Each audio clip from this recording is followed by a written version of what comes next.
Assim como nem tudo que brilha é ouro, nem tudo aquilo que é aprovado pelos homens é aprovado por Deus. Bom dia a todos. Hoje é sexta-feira, dia 21 de março. Que Deus te abençoe poderosamente em nome de Jesus. Abençoe toda a tua casa. Eu quero te convidar a abrir aí a tua Bíblia, lá em Gênesis capítulo de número 6, verso de número 1. Enquanto você encontra, nós vamos orar. Pai, em nome de Jesus, nós queremos te agradecer por esse dia, te damos toda a honra e toda a glória. Obrigado, Senhor, te louvamos de todo o nosso coração. Te pedimos perdão pelos nossos pecados, pelas nossas fraquezas, assim como nós temos perdoado aqueles que nos têm ofendido. E dá-nos entendimento e compreensão da tua palavra por meio do teu Espírito Santo, em nome de Jesus. Amém. Quero lembrar você que daqui a pouquinho tem um devocional com a pastora Ana às 7 horas.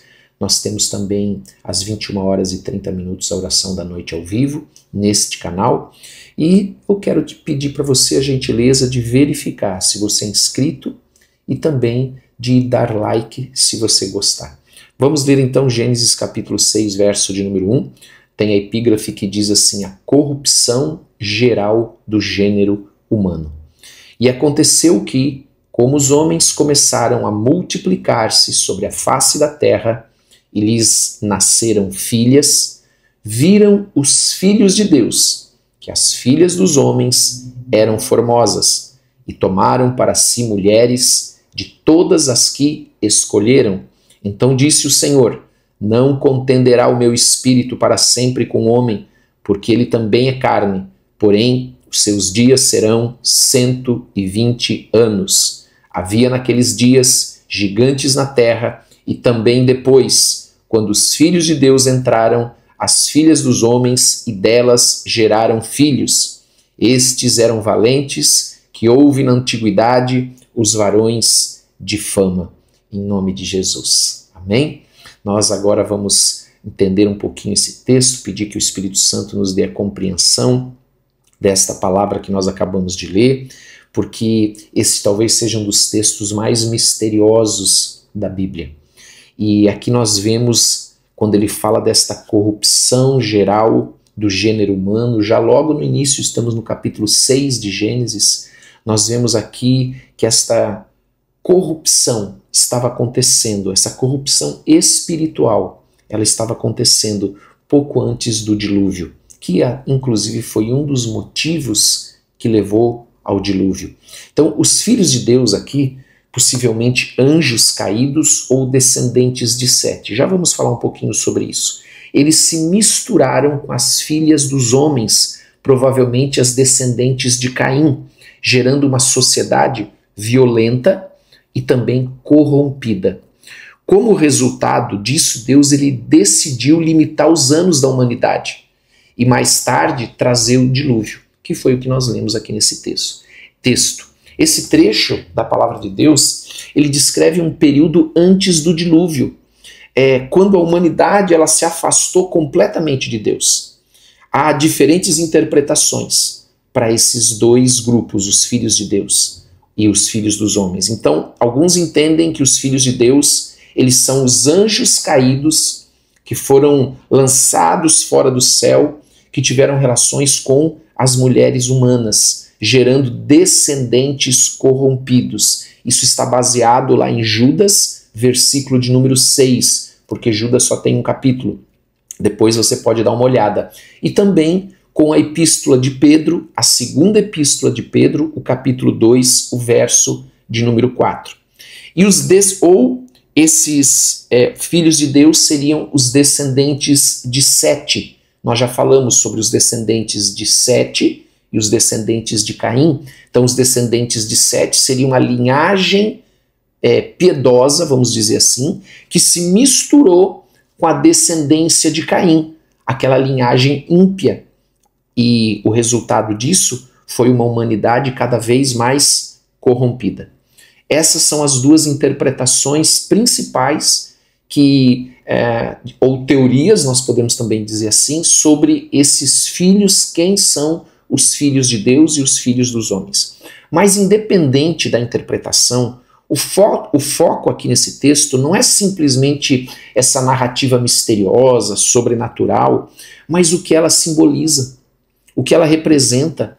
Ela mostra um mundo onde os limites de Deus foram ignorados. Ela mostra um mundo onde a maldade cresceu sem controle. A grande lição desse texto não está nos gigantes, ou nesse mistério todo, nesses detalhes misteriosos, né? Mas no fato de que o homem abandona a vontade de Deus e segue os seus próprios desejos. Então, a corrupção, a partir disso, ela se espalha rapidamente. E foi isso que aconteceu antes do dilúvio. Uma geração poderosa aos olhos dos homens, mas espiritualmente falida diante de Deus. Então, a aplicação prática desse texto para nós, nesta sexta-feira, é que muitas vezes nós olhamos para as pessoas, por exemplo, poderosas, influentes, admiradas, e que o mundo, pelo mundo, né, e nós pensamos assim, ou podemos pensar assim, como eu gostaria que fosse assim comigo também. Quem me dera eu fosse assim. Mas, amados, Deus ele não mede o sucesso, o poder, como o mundo mede. A régua de Deus é outra, o padrão de Deus é outro. Ele não se impressiona com fama, com força, com conquista. Ele não se impressiona com nada disso. O que importa para Deus é a obediência. É isso mesmo, a obediência. E um coração que é alinhado à vontade de Deus. Lembra de Davi?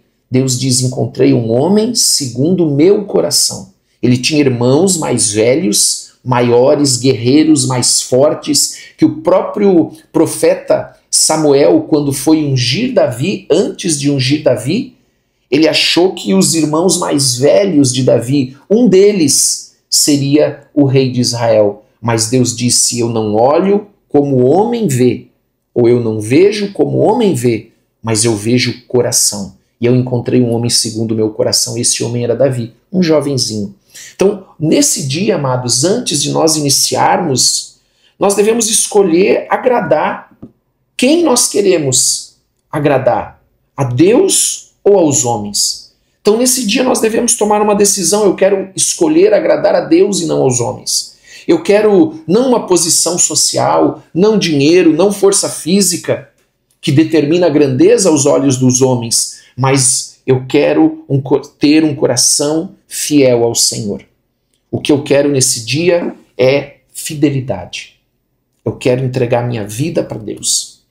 Então, quando nós fazemos isso, amados, seja no nosso trabalho, aonde nós formos, nas nossas escolhas, nas nossas relações, nós devemos perguntar sempre.